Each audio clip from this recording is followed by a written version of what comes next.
to episode 108 of the Various and Sundry podcast. I am your host, Matt Harmon, joined live from the Manahan Orthopedic Capital Center on the beautiful campus of Grace College and Theological Seminary by my good friend, my colleague, my co-host, and the man who was once the RD of Beta Hall, John Scott Sloat. Doc, how's it? This is weird. This is very weird. Yeah. We are recording in front of a live studio audience, so give yourselves a hand for being here in chapel today. Yes, all right. Yep, we got a live studio audience because Brent forced them to be here. That's right. So shout out to Brent, the chaplain here at Grace, good friend of ours. So we are going to do some shameless plugging right now. We're going to have a slide thrown up on the screen. We would love for you to connect with our podcast, and there are multiple ways you can do it. And so we're going to ask you to do this right now. Go ahead, take the phones out in chapel. We're actually encouraging that today. Their phones are already out. I know. Let's be super real here. Yeah, okay. So you can go follow us on Twitter at V&S You don't need to worry about emailing the show right now. You can if you want eventually, Various and Sundry Podcast at gmail.com. You can find us on Facebook, Various and Sundry Podcast, and we'd love for you to go on YouTube right now and subscribe to our YouTube channel, I guess, is what we're calling that. Is that what we're calling it? I don't know what it's called. It's a channel. It's a channel. I think so. Yeah, sure. Yeah, okay. And then we would really love for you, this is the big one here, open the podcast app on your phone and subscribe to the Various and Sundry podcast. You can find that in the Apple Podcast app, as well as other, you can find it on Spotify, pretty much any platform you find podcasts on, we are on that particular platform. So, and if you want to go ahead and go into the Apple Podcast store and give us a 5-star review, if you want to write criticism in there, that's fine. I'm fine with it, but we need 5 stars. It helps the algorithm. 5 stars only, yes. Yes, this is all part of our plan to take over the podcast world. So, we are going to put up a slide here. We're going to invite you to participate by texting in questions on our topic. So we're going to get that up there just so you're ready. But do we want to reveal the topic now, or do we want to wait till go ahead. Yeah, okay. I think we are going to talk about dating and relationships. So because we're, of course, experts. Are those groans or those murmurs? I think it's both. All the above. Yeah. So, but let's talk sports first. So as you're kind of thinking about your questions, we typically start with a sports segment. Yep. But nothing's really happened in the broad world of sports. Yeah, so since we're recording here live on campus, we thought that we would actually focus our sports segment on what's happening here at Grace College. So we're going to talk some basketball. Okay, let's start men's basketball here. Are you aware of this, John, that our men's basketball team is currently ranked 9th in the country? Yep. I see Coach Moore from time to time around campus, and always a bundle of energy bouncing off the walls. Yes, he is. And I always get a team update, so I'm always a fan. Do we have any basketball players here? I hope so. They're probably required to be here. Hopefully, yes, maybe not. Okay, there we go. So, big game tomorrow. They play Mount Vernon, 5th in the Crossroads League. And if you're following the team at all, you know Frankie Davidson is leading scorer for the Lancers. He is on the Bevo Francis list for best small college basketball player in the country. Wow. Yeah, averaging 21 points a game, almost 7 rebounds a game. I've had to get past some bitterness about Frankie. Did you know this? No, I don't. Okay. So Frankie went to Blackhawk Christian, which is in Fort Wayne. Fort Wayne, yeah. And his team consistently ended my son's season every year in sectionals by destroying us. Okay, probably because they had Frankie. That's in part because they had Frankie. Yes. Yeah. So I'm working past that bitterness. Now I can root for him. I appreciate that. Let's talk women's basketball. Our women's basketball team also playing Mount Vernon this Saturday. Currently sitting 6th in the Crossroads League, playing Mount Vernon, and they are led by Warsaw grad Maddie Ryman. Is Maddie Ryman here today? Yeah, she recently scored her 1,000th career point in a game. Oh, I saw this on Twitter. So let's give it up to Maddie Ryman for that accomplishment there. Nice work. Yes, indeed. Yes, indeed. So that's our sports segment. I think we're ready to move on to our main topic. You ready for this, John? As ready as I'm ever going to be. I'm here. Yeah. So let's get the number back up. Yeah, good. There we go. You can text in questions. Brent is going to filter through those and pick out the best ones. I think we need to give a caveat on the front end, don't you? A few caveats about dating and relationships. Dating or being in a relationship is not the end all and be all. No. Right? It's perfectly good to be single. In fact, some of you probably shouldn't be dating. Right? Many of you, perhaps most of you. I don't know. I can't should make not that be assessment. dating. Yes, I'm getting head nods from the RDs over there. Yes. Okay, that's helpful. Yeah. There's some good things that come out of a period of singleness where you're not in a relationship, where you can work on your own personal spiritual growth and building friendships and that kind of thing. Yes, and serving in your church and working at your job and building a career and those sorts of things are all wonderful things. Absolutely. Speaking as somebody who was single into, goodness, how old was I when I would think I got married at like 32? Yeah. Something like that? 33 maybe? So I don't even remember. Not right out of college. Not right out of college, You did not offer the ring by spring. No, I got engaged in October, so Okay, yeah. that was the fall time. Yeah. Gotcha. Actually, I got engaged in October as well. So, Did you really? yeah, did you know that? Okay. I'm sure I didn't know that. Another caveat is, one of the difficulties in talking about dating and relationships is that the Bible doesn't directly address this topic, because obviously in the ancient world, that was not the way that you ended up married. Yeah. You had your parents arrange the marriage for you. Yep. Would you have any confidence that your parents would have No arranged a good confidence marriage for you? whatsoever. No confidence whatsoever. Yeah, me either. No offense, parents. Yeah, That don't listen to this podcast, truthfully. I think your parents listen to this podcast. I think my mom drops in occasionally. Okay. Do your parents listen? No. Okay. No. Not My at all. wife doesn't listen to the podcast either. So. Oh, you can't throw her under the bus like that. Well, the people that are going to go after her are going to be her parents, who consistently, Yes, your in-laws listen to the podcast. all the time. Yeah. Yes. Yeah, that's All a the little time. dangerous, to be honest. So, all right. So as people are texting in questions, we'll hit on a few things. But do you have any bad dating stories? I'll tell one. Okay. So one of the things that happens when you don't live in a community of people that are hormonal and need relationships is you get out. Yes, I'm talking about you. Is you get out into the real world and you're working a job, you're doing all these things, and so you join this thing called online dating, which I did for I think 2.5, 3 years, something along those lines. Yeah. And it's just kind of shotgun style. You're just going on a lot of dates. So occasionally you have a bad one. One bad one that I had was I went out with a very nice girl, and on the first date, first and only date, she brought out her little rescue dog that she had. It was it was absolutely small. It was tiny, about the size of a rat, but uglier. It had like its eyes weren't symmetrical on the dog.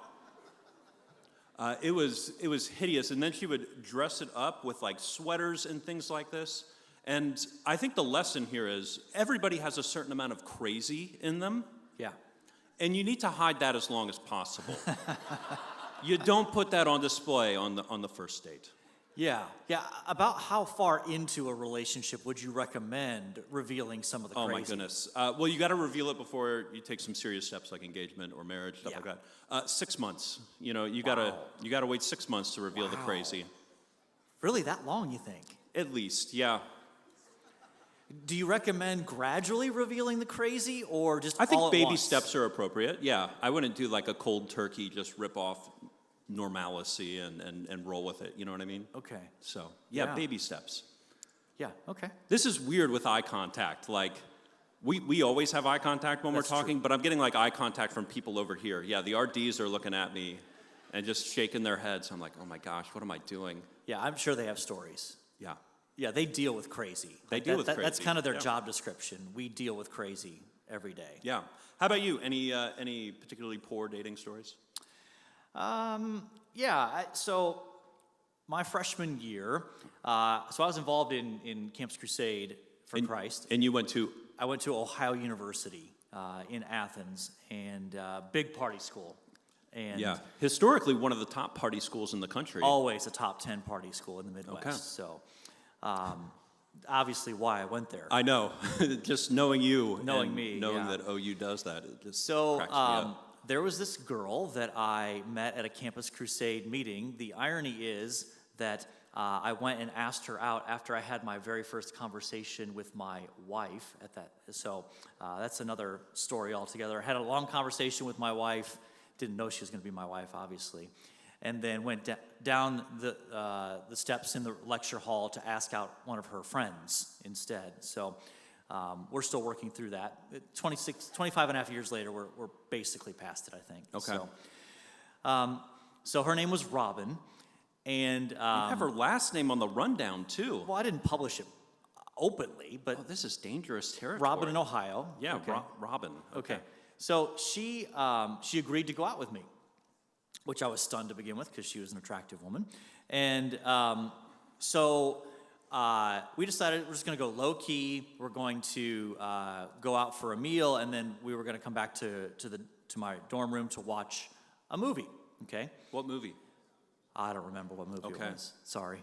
All right, I was looking for a good detail. No, sorry. All right. Anyway, we get into the room, and this is like think of like beta or alpha hall kind of like dorm room, okay? And it was a triple, so there's like no space in there at all.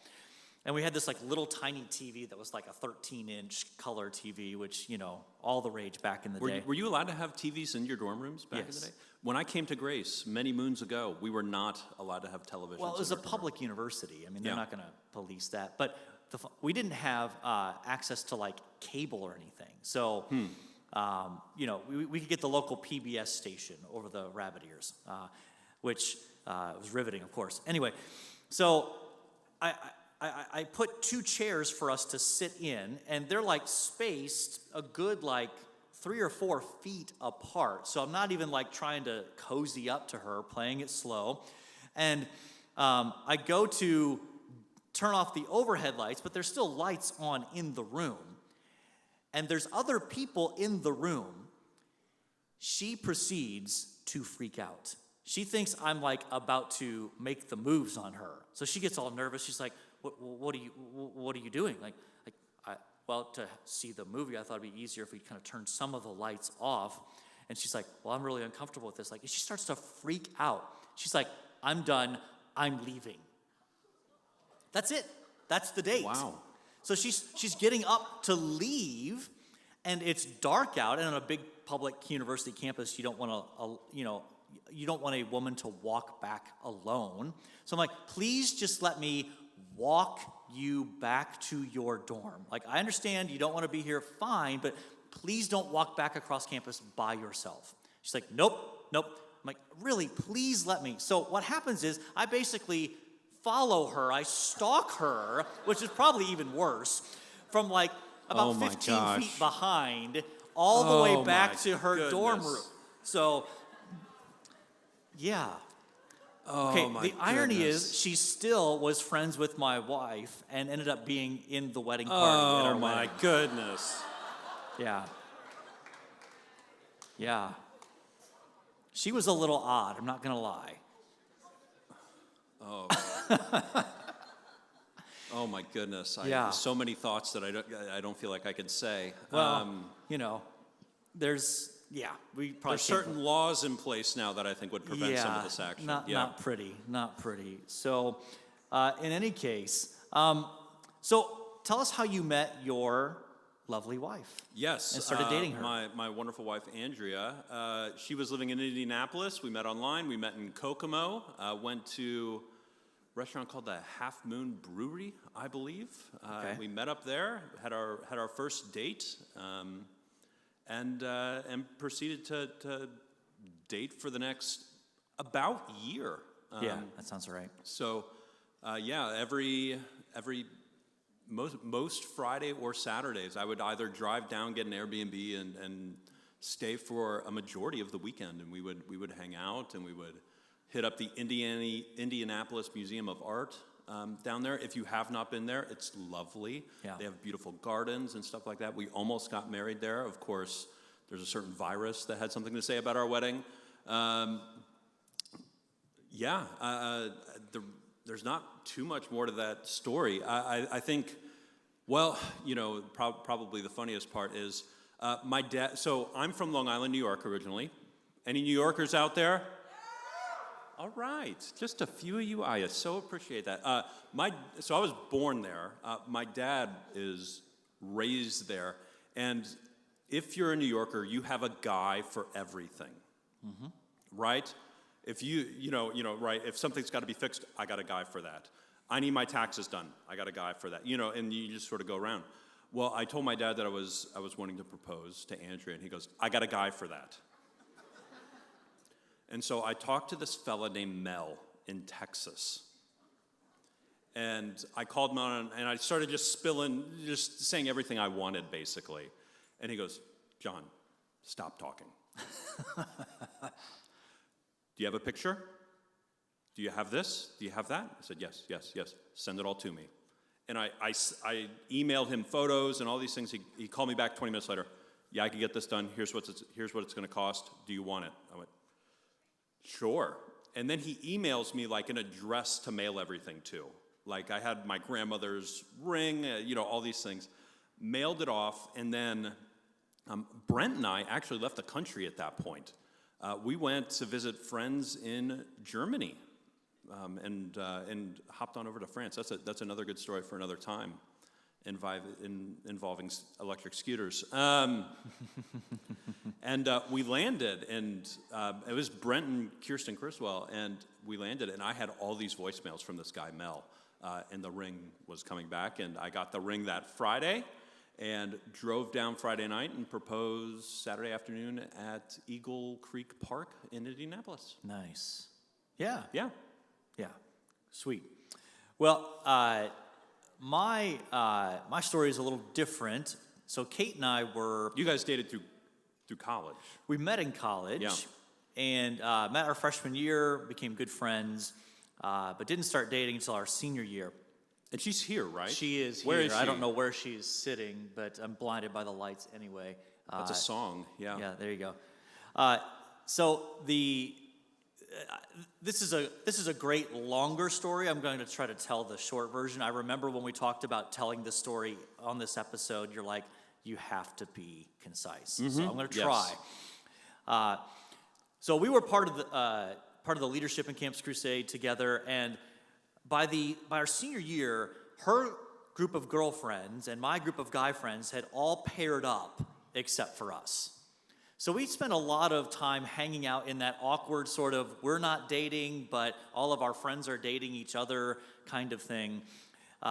So fast forward to our senior year, I take her to the airport for winter break, because she lived at that time in Massachusetts. That's where her parents were from. I take her to the airport, and somewhere in that fall semester, we had done one of those things where you have this conversation of, hey, if I'm not married at 35 and you're not married at 35... You made a deal. We were each other's backup. Okay. Yeah. So we had talked about that, kind of locked that in. I think, locked it in at 35. And then when you guys hit 35, you got married? No, we had been married long before that. So in any case, I take Kate to the airport. This is back in the day when you could actually, if you didn't have a ticket, go through security, go to the gate with somebody. So she's getting ready to board the plane. I give her a hug, leave. And she sits down on the airplane. She's talking with the woman next to her. And the woman next to her asks her, was that your boyfriend that you hugged before you got on the plane? And my wife says, no. So they start talking. And this woman that she's sitting next to, they strike up a conversation. And Kate asks her, so why are you going out to Colorado? That's where they were flying. And she says, well, actually, I am going out to meet this guy from college who we agreed that if we got to the age of 35 and weren't married, that we would start dating and get married. He called me like 2 weeks ago. I've been dating this guy who is going nowhere, so I dumped him, and I'm flying out to meet him, and we're going to get married in a few weeks. So that kind of freaked Kate out a little bit. Fast forward into January. We had this leadership retreat as part of Campus Crusade, and we played this really dumb game called the question game. There's a group of like 25 students and staff from Campus Crusade, and the rules were basically you could ask one other person in the room any question you wanted. And there was a staff guy with Campus Crusade who asked me, so when you... I don't like this guy in this story. No, he's not a good dude. He's a bad guy. So I'm sitting next to Kate on a couch in this old farmhouse that we're hanging out in this retreat. And he asked the question, so when you graduate and move on and are serving, I was planning on going to Albania for a year, do a missions trip.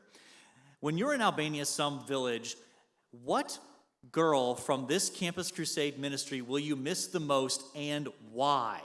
What a jerk. That's 2 questions, by the way. Yeah, exactly. So I'm like, okay, obviously the answer is Kate, we're good friends, but that's it, we're just friends. So for the next 2 weeks, that's echoing in my head, we're just friends, we're just friends.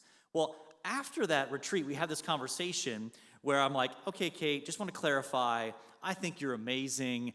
I can see myself marrying a woman like you. She's like, I can see myself marrying a guy like you. One of those really dumb conversations that you have, which are like, what are you doing if you're not, anyway. So the great thing is that then clarifies the whole oh, we're just friends. So we start spending this enormous amount of time together. Like every waking minute available that we're not in class, we're hanging out together. And in that, I ask her, hey, there's this wedding. Why don't you go with me to this wedding? Just as friends, we'll hang out. It'll be fun. Let me think about that. So in these next 2 weeks, I'm just thinking, okay, am I really just friends with this girl? So I do the spiritual thing. I decide to pray and fast for a day, trying to figure this out. And I read part of C.S. Lewis's book, The Four Loves. And I'm sitting there, I'm thinking, okay. It's a good book. It's a good book. And I'm realizing as I'm doing this, oh my gosh, I am madly in love with this woman. Legit hardcore, crazy in love with this woman. But I've just told her we're friends, so God, unless you force me to say something to this woman, I'm not going to say anything about it. 2 days later, we're hanging out at her house, and she's like, oh, by the way, I need to talk to you about going to that wedding with you. This staff woman who disciples me with Cruise said this really crazy thing. She said that we need to define the relationship a little bit more clearly because we're spending so much time with each other. And I told her, we're just friends, and if anything would change, he would say something to me. So we're sitting on this couch. It's 11:30 at night. And I stand up and I start pacing back and forth, having this little internal dialogue with God of, I can't believe you did this to me. What are you doing? And so Kate is getting nervous, why are you pacing? What are you doing? And I'm thinking, well, I have 2 options. I can confess my undying love to this woman, or I can just leave awkwardly. I chose to sit back down, and I said, okay, I need you to just let me say what I need to say here. And before you interrupt, just let me finish what I need to say, because I need to get this clear. I said, what I've been realizing over the last few days is that I am falling in love with you. And I wasn't going to say anything, but clearly God has orchestrated these circumstances to make me make this clear to you. And so I want to pursue a relationship with you, that we are going to date, and we're going to pursue that with the goal of seeing if the Lord would have us end up be married. And how did your wife respond to this? So she pauses, and I'm not making this up. She says, I think I want to throw up. Now, I had sort of anticipated a variety of different responses that could come from me saying these words, but I think I'm going to throw up is not one of them. So I explained to her, okay, look, take some time, pray about it, and in the meantime, I am going to basically try to woo you. I don't use that word, but I'm going to court you, I'm going to pursue you. And so for the next 2 weeks, I'm leaving chocolates at her door. I'm buying her flowers. I am putting on the full court press. There's a fine line between stalking and pursuing, and I was like walking back and forth kind of between that. So apologies to the Title IX office. So anyway, fast forward a week. I'm like, so where are we at, Kate? What are you thinking? She's like, I don't know. And she's like, without saying it, she's like, I'm trying to figure out a way to let you down easy without, crushing your, little heart there. And so fast forwarding, skipping over some things. So this is 2 weeks after I have professed my undying love. And we are going to this conference with Campus Crusade. It's at a hotel, the Adams Mark Hotel in Indianapolis, on a blue couch. We're sitting there chatting, and I'm like, does it bother you that now that everybody in our friend circle knows that I've basically said I want to date you and I'm falling in love with you? And she says to me, no, it doesn't bother me at all. And I'm like, why does that not bother you? Well, because I know what my answer is going to be. Pause. And she's like, well, I was like, well, so you're going to tell me what your answer is? She's like, well, I was going to wait a couple days, but I guess I can tell you now. Yeah, please. She's like, my answer is yes. I'm sorry, can you just clarify what you mean by yes here, just so we're on the same page? Yes, I want to pursue a dating relationship with you to see if the Lord would have us be together in marriage. Okay? Now, I'm not making this up either. At that very moment. Did you say you're going to throw up? No, I did not say that. Okay, I should have. okay. At that moment, a bride and a groom walk into the lobby of the hotel where we're sitting. And there's this argument taking place between like the bride and the groom and the wedding party. Clearly a lot of alcohol had been consumed on the way to the hotel. In any case, I look over there and I say to Kate, I feel really sorry for that woman on her wedding day. And Kate's like, well, why? Oh, this is a line. It is. Yeah. It's probably the best I've ever had. And I say, well, because this is her wedding day and she's not even the most beautiful woman in the room right now. Yeah. No, do not clap for that. You are all better than that. It's a bad line. The initial groans, I'm with you. Yeah, there's more to that story. Yeah, but that was the abbreviated version. Yes. Okay. We have to move on to take questions, so we're going to pull in. Kate will be down here on the floor for you to meet afterwards. Yeah, if you want to meet the lovely Kate, she'll come down. If you want to interact with her a little bit. Yeah. All right, go ahead, Brent. Hit us up with these hard-hitting questions. All right. Plenty of questions here, so I just want to initially say, don't feel like you've got to give a completely full answer. Some of these questions are too big to give a complete answer to, but maybe just a few initial thoughts as you hear them. Okay. All right, plenty of good questions. Here we go. A lot of people are asking the question, how do I know I'm ready today? When am I ready today? You kind of opened up that door a little bit at the beginning, basically telling them all they're not ready to date. So how do they know when they're ready? What sort of things should they be looking for to know that they're ready to date? Well, I'll start with, ideally you need to be in a good place spiritually. Be in a good place with your relationship with God where you're consistently pursuing that, growing in that. And I would add with that, that you're going after a dating relationship with the right kind of motives, not to fill some gaping hole in your life, but as a way of adding on to your already existing friendships and that sort of thing as a way of enhancing it. I think life stability is also a part of that, like making sure that you're secure in adding to the spiritual things and certainly, but making sure you're part of a local church and thriving, have a steady job potentially, depending on your station in life, and not in the middle of, oh, well, I'm moving in a month, or anything like that. Just trying to make sure that you're a stable human. A stable human. A stable human. We need more. Yeah. They're in short supply. Yeah. Okay. There's a quick answer to that one. You got another one for us, Brent? I'm sure there absolutely. are more things. All right. So a lot of questions. Oh, boy. A lot of questions about how do I begin getting to know someone but not lead them on? You know, that balance between we're becoming closer, we're friends, but I don't want to do anything manipulative or inappropriate. I don't want to lead them on, but I want to get to know them to see if we might start dating. Advice for that? My first thought is groups are great.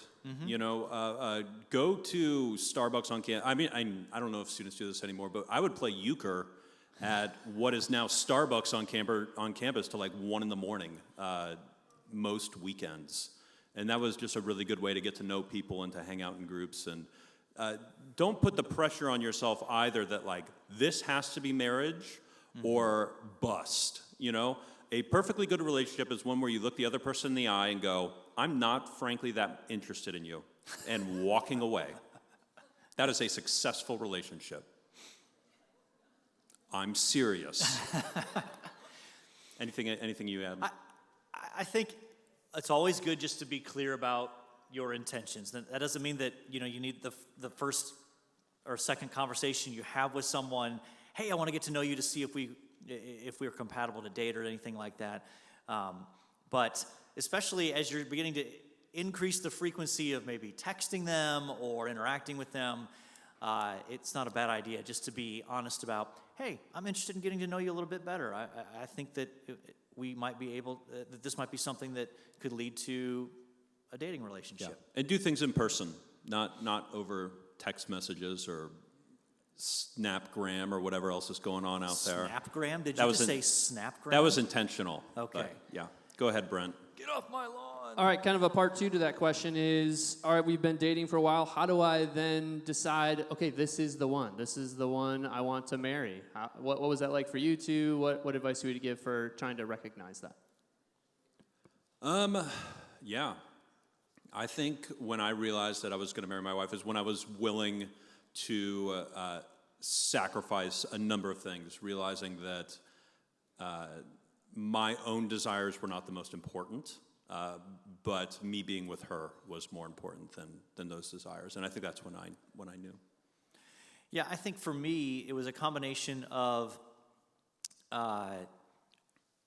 confirming and recognizing just the godly character of Kate, and realizing this is the kind of woman who is helping me to grow in my own relationship with God, and realizing that I can and want to, not just that I can, but I really want to build a life with this woman. Mm-hmm. And that was sort of the turning point there. But I will say, as a caveat to that, oftentimes in a dating relationship, one person gets there first before the other one. And that can end a relationship very So you got to be quickly. careful Yeah. about navigating that. Like, I was probably about 3 months ahead of Kate all along the way in terms of when I was ready to be like, I could propose to her right now, but I know she's not ready for that. So I had to kind of patiently wait for her to get to the same point that I was. And so that's a tricky dynamic to navigate. Just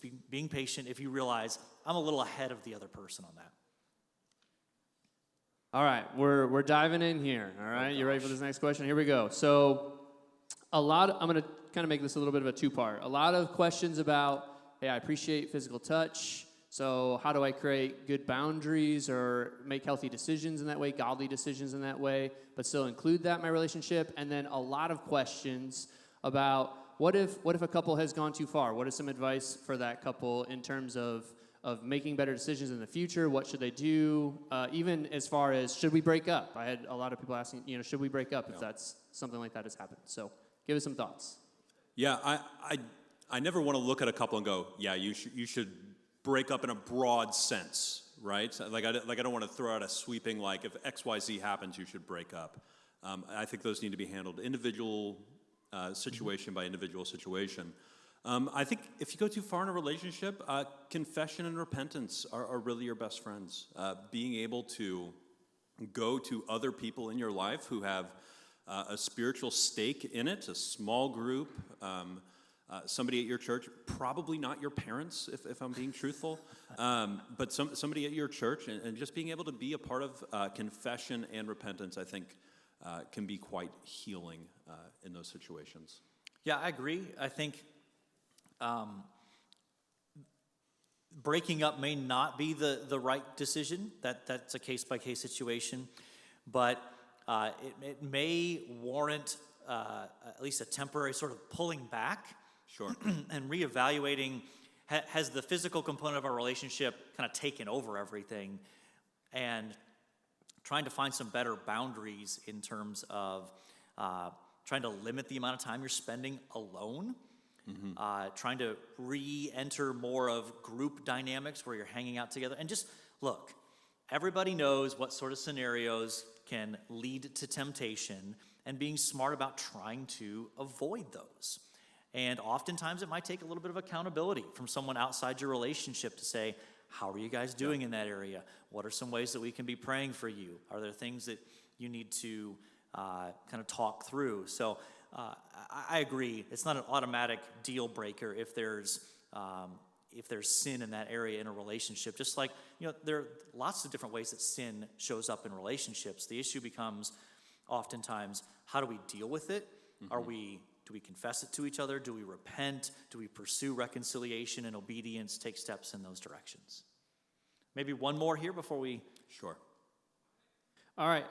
There were quite a few questions about how do you break up well? How do you step into that well and then keep a friendship going and not have it be just, we break up and then we're never speaking again.